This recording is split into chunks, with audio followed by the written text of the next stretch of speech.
Hi guys, James at Rampant Lion Reviews again for you today with another beer review. For this one, we are going to head back to Chile once again for the first time in what feels like a good long while.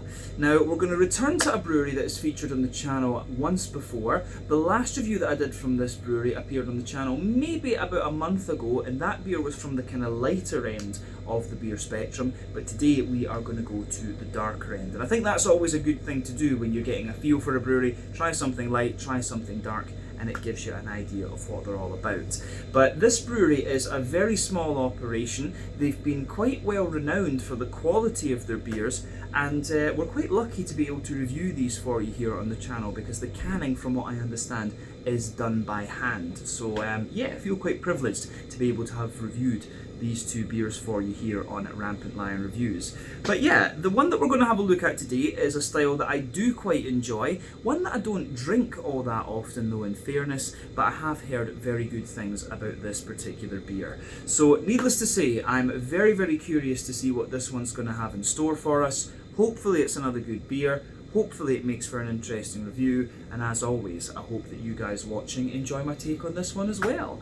So yeah, for this review then, like I said, we are going to head over to South America. We are going to Chile, and to be specific, we're going to the Patagonia region, and we're going to have a look at something from a town called Coyhaique, which is the kind of regional capital almost of Chilean Patagonia. But that means that we're going to have a look at my second beer from Cerveza Hudson, or Cerveza Hudson. I'm not quite sure how we should call them. But yeah, this particular beer is simply called Irish Stout. It comes in at 6% ABV, and I think from the name of this one, you can guess what style it is. So yeah, it's not all that often we review a lower ABV stout here in Rampant Lion Reviews, because we just don't get too many of them here in Hong Kong. But yeah, this is another one that was given to me by the lovely Miss Amanda, and I know that she likes this one a lot. So big thank you to her for bringing this one from Chile to the US and then on to Hong Kong for me to drink it. So yeah, let's crack on with this one then and see what it's all about. Our second review from Cerveza Hudson. So, as always with my reviews then, I'll tell you a little bit about the brewery before we taste the beer. If you want to get straight to the tasting though, just fast forward. All the usual links can be found in the video description below. That's the brewery website, the link to my other reviews that I've done from Cerveza Hudson before, and hopefully we can do a few more of those going forward. Maybe I'll even get to go and visit the brewery and film an out and about video there. But there's all the usual social media down there. If you want to see more reviews, do please consider subscribing to the channel. The support that you give is massively appreciated, and remember, you can go into the channel homepage and search for beer using the geography tagging system. So just go in there, use the little search bar, put in your hometown, state, county, province, whatever you like. If I've reviewed beers from the area that you search for, they should pop up. Failing that though, you can check out the playlist of beers from different countries. You'll find this one in the Chilean playlist along with a number of other things. That's being added to quite regular at the moment because I am working through the beers that Amanda brought me from Chile, and there's quite a few of those I have to say. But yeah, do make sure you check out the playlist of beers from other countries as well, because there are some very interesting things on the channel these days, even if I do say so myself. But yeah, let's go on to my brewery notes then, and I'll tell you a wee bit about Cerveza Hudson once again then. And I will apologise in advance for any bad Spanish pronunciations in this video. I'm still learning. So yeah, as I mentioned to you already, Cerveza Hudson is based in Coyhaique in the Chilean Patagonia region, and the company was originally founded in 2015 in Puerto Ingeniero Ibañez, a little town in the Aysén region, which is about 120 kilometres further south. But the co-founders of the brewery are Isabel Weber, who is an industrial engineer and responsible for the development of the company's business strategies, and Sebastian Franjola, who is an architect by trade, who oversees the brewery operations, and he likes to kind of infuse his creativity and passion into that brewing process. He's known as quite an eccentric and kind of quite creative individual from what I understand. But the small team is completed by Pablo, who is the current master brewer, and Carlos and Alberto, who manage the two shops and beer stations that they have. But the brewery's branding apparently is inspired by Francisco Hudson, a naval officer and hydrographer who is known for his explorations of southern Chile and Patagonia during the 1850s, and his name is also associated with the Hudson volcano, which has a habit of erupting every 20 years. Apparently it's erupted in 1971, 1991, 2011, and you know, they're kind of waiting to see what happens in 2031. But yeah, Cerveza Hudson built their reputation with a focus on quality, sustainability, and connection to the kind of local environment, if you like. But the brewery moved to Coyhaique, the regional capital, in 2018, and currently they have a brewing capacity of around 7,000 litres per brew.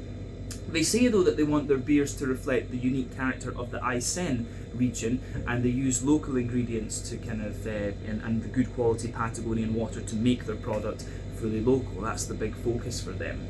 But they've got 2 locations that they call Growler Station, the first of which is at the brewery. These are not really tap rooms as such, but it's a space that allows customers to kind of refill growlers directly. They've got 1 litre and 2 litre growlers, and they've also got a small selection of merchandise there and cans that you can fill upon request, which is what Amanda did with this one.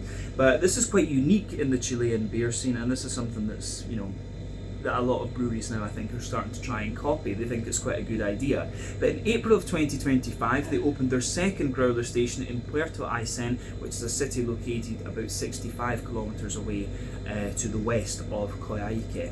But besides their shops, they sell mainly to local bars. A lot of their beer is keg production from what I understand, but they still haven't really reached the rest of the country. This is a very local Patagonian craft beer brand from what I understand. But as of June 2025, when I'm filming this review for you, these guys have produced 13 different kinds of beer according to Untappd, and from what I've seen they are mostly just you know, very traditional styles. The last one we reviewed was an amber ale, which was quite an English amber ale from what I understand, and yeah, they've got this one, the Irish Stout. But yeah, an interesting brewery, and one that Amanda was quite keen for me to try, and she's pointed me in the direction of some pretty damn good Chilean beers, I have to say, so I'm not going to complain about that at all. But yeah, one that focuses on the more kind of old school and traditional styles, which is a nice change of pace when you think about all the hazy IPAs and stuff like that we have these days.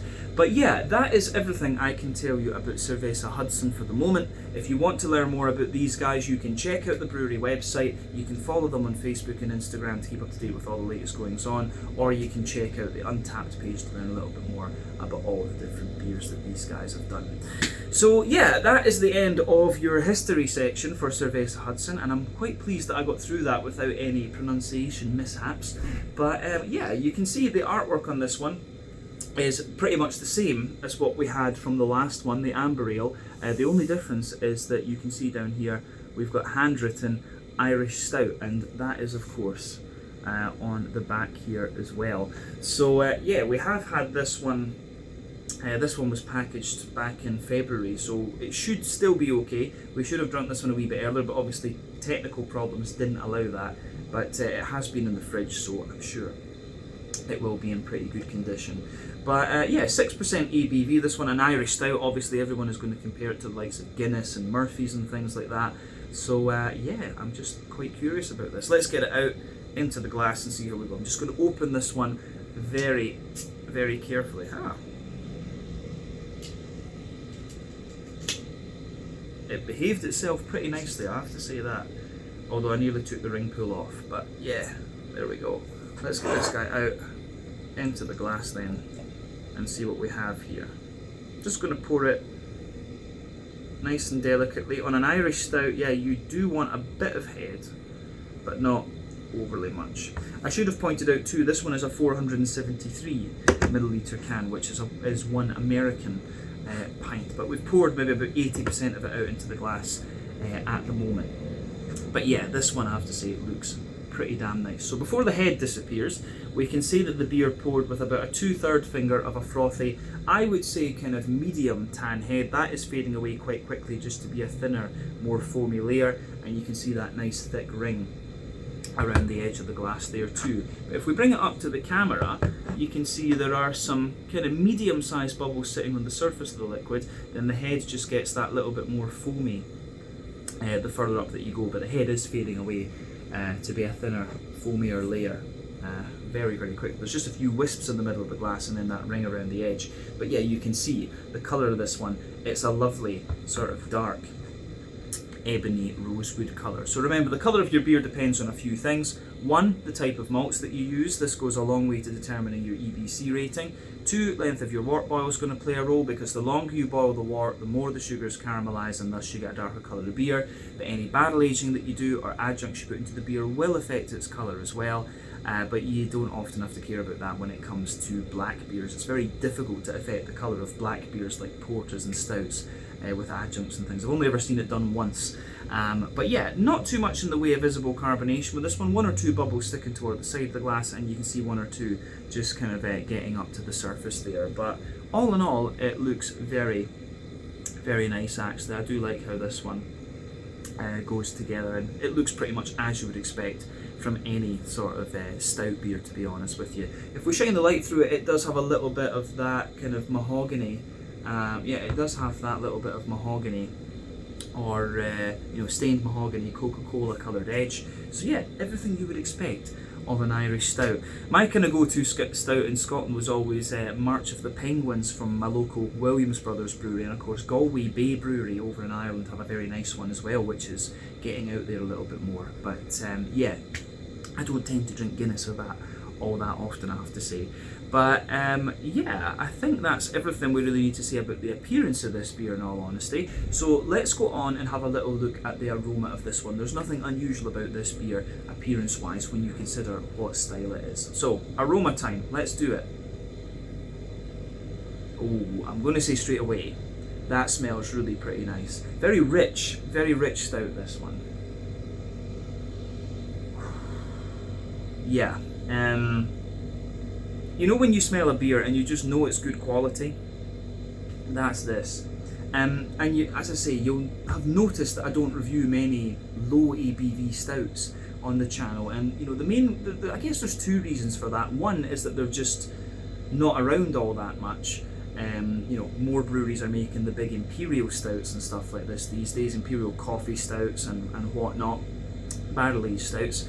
But two, yeah, in Hong Kong as well, like, craft beer is a bit expensive, so you know you are going to go for the kind of bang for your buck when it comes to these. So I don't review all that many low ABV beers these days. So when I do get the chance, it is a nice change of pace.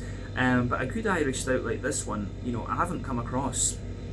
I haven't come across a beer that's kind of, or a stout like this that struck me so much in quite a wee while. It is a bit nostalgic for me. It makes me think, as I say, of March of the Penguins and from Williams Brothers, and Old Engine Oil from Harveston, two of my local breweries in Scotland.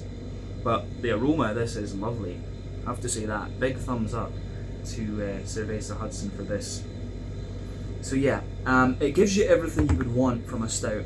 And the thing with the Irish stout for me is it tends to be a little bit drier, I guess, than the English stouts. But this one, as I say, I think this one has a bit more of a rich aroma in comparison to like what you're going to get from Guinness or Murphy's, because inevitably as an Irish stout that's what you're going to compare it to. But yeah, let's just break down that aroma and describe it for you more in depth. So the backbone of the beer is like a slightly toasty, almost kind of rye bready bread crust. It's not too harsh like black malt or anything, it is just kind of slightly toasted, I would say. There's little elements of woodiness in there, of course, and above that I would definitely say you've got some sweet kind of rye bready notes coming out of the beer. But yeah, above that I think you've got a sort of chocolate sponge cake type quality coming out of this one. So yeah, chocolate sponge cake for me would be the next thing. Within that chocolate sponge cakey character, I want to say there's some nutty type characters to the beer as well. So yeah, nice nuttiness to it.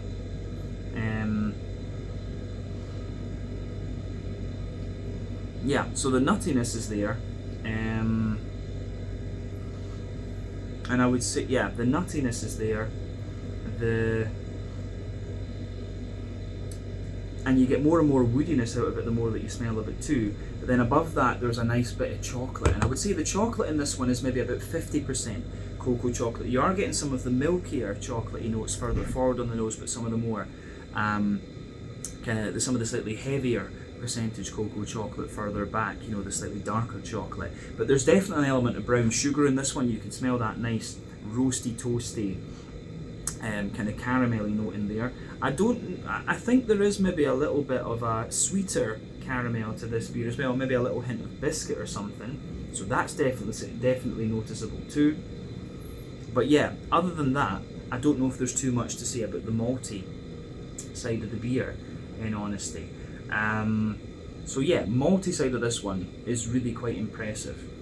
Let's have a little look at the yeasty side of the aroma. So usually for me, the yeastiness comes out in the back of the nose, and the yeastiness in this one's kind of what you'd expect. There's a little bit of a, it's more like a kind of wholemeal brown bread that I'm getting. There's a little touch of rye bread to it. So yeah, touch of rye bread, sweeter wholemeal brown bread in there, a little bit of a kind of bread crusty note as well, and yeah, I think that covers the yeast. It's mostly a wholemeal brown bread and yeah, a bit of rye bread and toasty bread crust. I think that summarises it quite nicely, and it's quite in keeping with what you're getting from the malty side of the beer as well. But let's round off the aroma with a wee look at the hoppy side of the beer then. So yeah, for me, the hoppy side of this one's kind of what you would expect. Remember, stouts are not the most hop forward style of beers in the first place, but yeah, for me, the hoppy character is as you would expect. There's a little touch of earthiness to it, but not so much. A little bit of a woody, herbally kind of note as well. Some nice floral aromaticity, and you've also got a good little bit of grassiness coming out in this one. So yeah, aroma-wise, it's aroma-wise, it works really nicely, I would say. The green component just adds that little bit more depth to it. Don't think there's much else we can say about that either, to be honest with you. But yeah, in terms of the fruity side of things, I think it goes together nicely too. So for this one, as you'd expect, there's a wee bit of a, I'm getting a little bit of fig out of this one. Maybe a little bit of yeah, there's a bit of fig in there. Maybe a little bit of sultana as well. Black currants. Yeah, fig, black currants, and a wee bit of like a sultana-y type note. It's quite a soft, kind of curranty type fruit that's coming out of this beer, I would say, overall. So, yeah, aroma-wise, I think this is pretty nice. Very rich aroma, and it opens up a little bit more as the air kind of gets into the beer, I would say.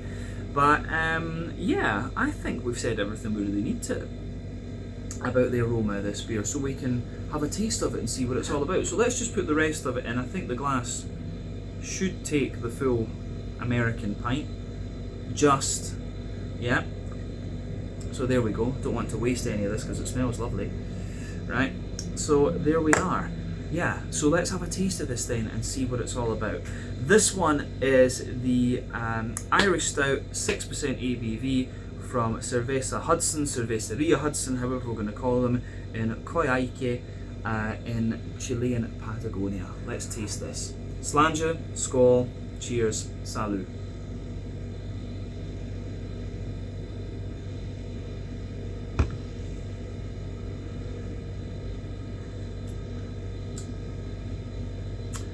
Going to say straight away, that's a very nice stout. This is one of these ones where all the flavour kind of pushes its way out in the aftertaste. Like the amber ale was, this beer to me, it comes across as being very clean.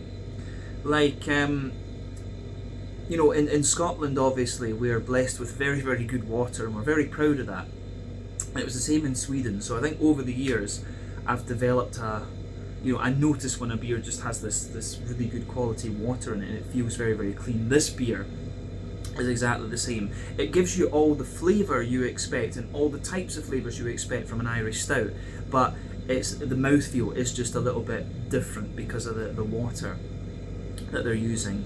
But you'll find that all across the world. I always find it a little interesting nuance in different beers. But I will say, in terms of a low ABV stout, this is pretty bloody good, so thumbs up to Hudson for this.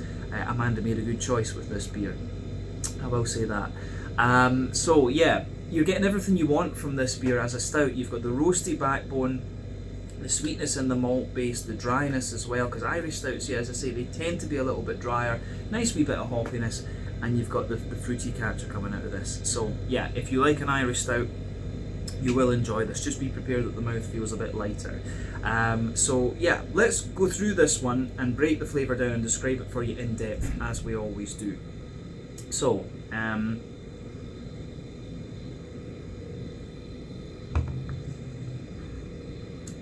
yeah. So the backbone of this beer for me, if you go to that middle third of your palate, you can feel there is a little bit of a toasty, bread crusty character there. And I will say, the further you go into the flavour, the more the roasty and dry side of that comes out. So when you first take it in, it is just like slightly more toasty, rye bready bread crust. But yeah, you will get little vibes of, you will get little smatterings of the, you know, the roasty, well-fired nature of that bread crust the further into the aftertaste you go. So yeah, just be aware of that, and do remember that with your palate, sweeter flavours come out further forward, more dry and bitter flavours come out further back, and you can definitely see that with this beer as well. So yeah, so as I say, the base of this beer is that roasty, toasty, well-fired bread crust. As you move further forward on that middle third of your palate, you've got a nice wee woody type character coming out of it. Then above that you get a little touch of cracker, and then you get the thicker, you get that thicker, more dense rye bready character coming out of this one. So yeah, the dense rye bready notes come out of this beer really nicely, and they linger there into the aftertaste as well. Above that you do get a layer of a more kind of wholemeal brown bread, I would say, and that lingers there as well. But then yeah, above that there's a bit of an even kind of, there's a little bit of a kind of sweeter chocolate sponge cakey type note coming out of the beer. So yeah, very layered, this one, in terms of what's going on.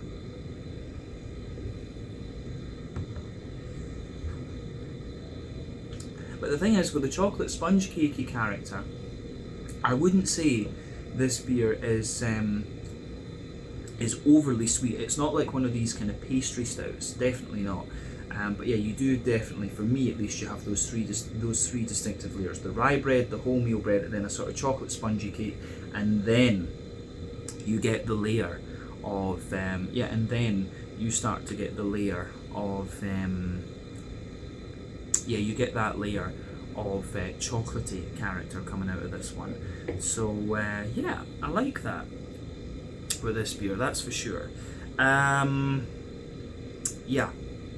So the chocolatey side of the beer, as I say, further back on that middle third of your palate, you're getting a more maybe 60 or 70% cocoa chocolate. But yeah, as you come further forward toward the front of that middle third of your palate, it feels a little bit more like a 30 to 40% cocoa chocolate. So yeah, the way that that goes together in this one, I think, is really nice as well.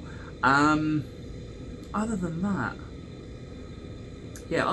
I'm not sure if there's too much else that we need to say about the chocolatey side of the beer. But definitely above the chocolatey part of the beer, you get you can feel that circle in the middle of your palate, and you can feel it's the kind of sweeter circle. So you've got the toasty brown sugars underneath, and then you've got the sweeter caramelly notes in the middle of your palate, and that is of course the alcohol. But yeah, the further into the aftertaste that you go, you can feel a little bit of nuttiness pushing its way out of the beer, and that lingers into the aftertaste as well. But I think after we've said that, that's everything we need to say about the middle third of your palate, and that's the most complex part of this beer, I would say. So yeah, it's good stuff. Anyway, let's go to the back third of your palate then. So the border region between middle and back third of your palate, again you get that little bit of bready build up in there. So you've got the rye bread in the base, the wholemeal brown bread above that, then the more chocolate spongy type character, and then yeah, the base of the back third of your palate is a little bit more, you know, the bread crusty character is that little bit more roasty, toasty and well fired. You've got the Jacob's cream cracker above that, which is a little bit drier of course. Then yeah, you've got the the rye bready layer there, which feels a little bit lighter, taller, and more airy, but slightly drier. You can say the same about the wholemeal brown bready layer above that, and then yeah, you have the more kind of chocolate cakey layer sitting above that too, which is quite nice. But yeah, you can feel the chocolatey, a little bit of an almost cocoa nibby type character just creeping over the top of that there. You get the really dry, more roasty side of the chocolate on that back third of your palate as well. Then above everything else, you have the yeasty character coming out of this one. So let's have a wee look at that yeasty character in this beer.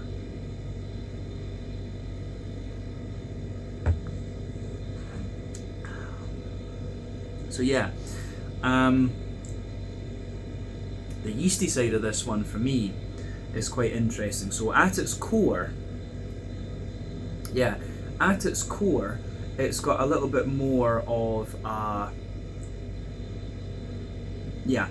would say it's got a little bit of a more kind of rye bready character coming out of it. So yeah, more rye bread at its core, then it's surrounded by a little bit of a more wholemeal brown bready character, and then yeah, toasty bread crust again. So yeah, it's quite in keeping with what you get from the malt base there, but I think the toastier side of the yeasty character is a little bit more prominent there, and that lingers into the aftertaste. But yeah, definitely back third of your palate, you can feel the flavour is taller. Then as you move further forward into the middle third of your tongue, it just kind of condenses down or compresses down and squashes together that little bit more.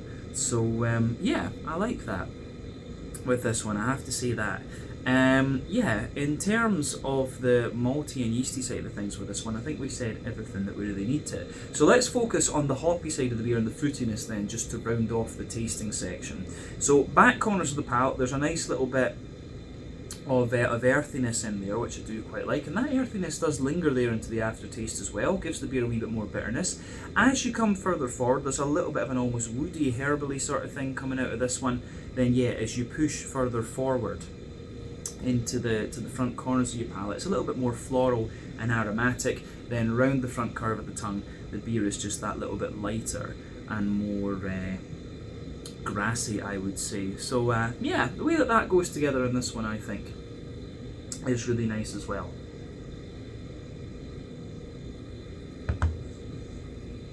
The hoppy side of the beer just adds a wee bit more depth to it, I would say. So yeah, I like that with this one. But yeah, I think that's everything we need to say about the green component for sure. Let's go to the front third of your palate then, and the fruity side of things, just to round off our review of this beer. So yeah, border region between front third and middle third of your palate. Again, you get that little bit of bready build up in there. You've got the kind of rye bread in the base, the wholemeal brown bread in the middle, then a very slight chocolate spongy character on top. The base of that front third of your palate is the toasty, well-fired bread crust. Then, yeah, above that you get the cracker, the rye bread, the wholemeal brown bread, a wee touch of a chocolate sponge, and you can feel a wee bit of the smoother side of the chocolate just creeping forward. And then you get that nice oily bubble where the juicy, fruity esters just roll their way out of the beer. So let's have a little look at that.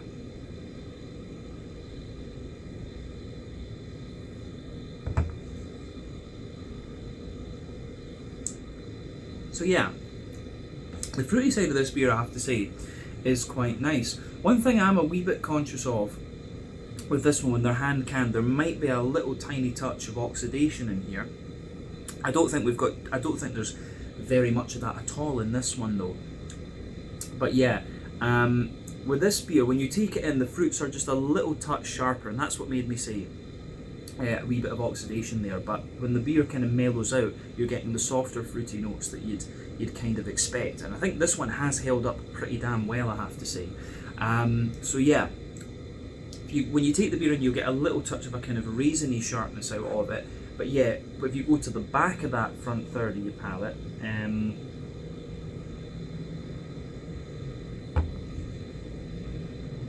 yeah, you've got a little bit more of a, yeah, you've got a bit more of a kind of, there's a bit of a kind of oily plum, I would say. Then underneath that, you start to get a little bit of a kind of sultana type note, and as you reach the middle of that front third of your palate, it's a wee bit more figgy. I will say that the fruity character that comes out with the flavour of this one's considerably more complex than what I was getting in the aroma. So yeah, you've got plum in there, you've got a little bit of sultana, you've got juicy fig, and then as you move into the front half of the front third of your palate, you've got more of a you've definitely got more of a kind of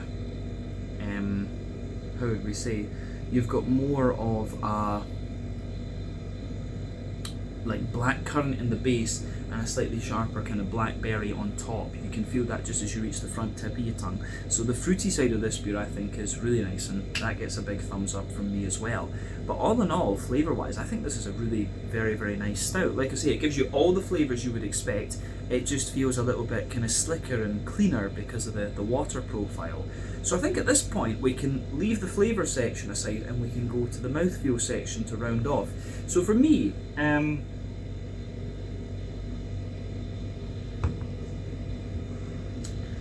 this beer, yeah, I would say that it's mid-bodied. It's right in the middle of the spectrum. Yeah, so right in the middle of the spectrum. Carbonation's very, very smooth in this one. Like I said, the beer has a degree of oiliness and slickness to it because of how like clean the water feels. In terms of IBUs, I think this one is probably maybe 40-ish IBUs, 50 IBUs, something like that, because you get the roastiness from the malty backbone just pushing its way out, and a bit of the hoppy bitterness as well, particularly the further into the aftertaste that you go. But your malt base is a bit roastier and toastier underneath, smoother in the middle, then there's a bit of sweetness on top, and then yeah, you've got a nice fruity character to this one too, which lingers into the aftertaste as well. But all in all, really impressed with this one. A very good quality Irish stout, I have to say, and I can see why Amanda wanted me to review these two beers for you here. I think I like the stout a little bit better than the amber ale, in fairness, but maybe that's just because it's a wee bit more sort of unusual, if you like. But yeah, been very impressed with the two beers that I've had from Cerveza Hudson, so check them out if you get the chance. But yeah, I think we can leave it at that for this one. This one was the Irish Stout at 6% ABV from Cerveza, or Cerveza Hudson, in Coyhaique in Chilean Patagonia in Chile in South America. Quite cool to be able to review something this unusual for you. But yeah, I've certainly enjoyed it. So once again, thank you for watching my beer reviews. Until the next time, please like, subscribe, share, all the usual YouTube stuff. Let me know your own thoughts on this beer in the comments section below. Let me know what your favourite beers are from Cerveza Hudson as well, and I will see you again very soon with another Chilean review. We've got a few more beers to work our way through over the next wee while, so I hope you guys enjoy those as well. But until then, slàinte, skål, cheers, salut, and I'll catch you guys in another review very soon. Ciao.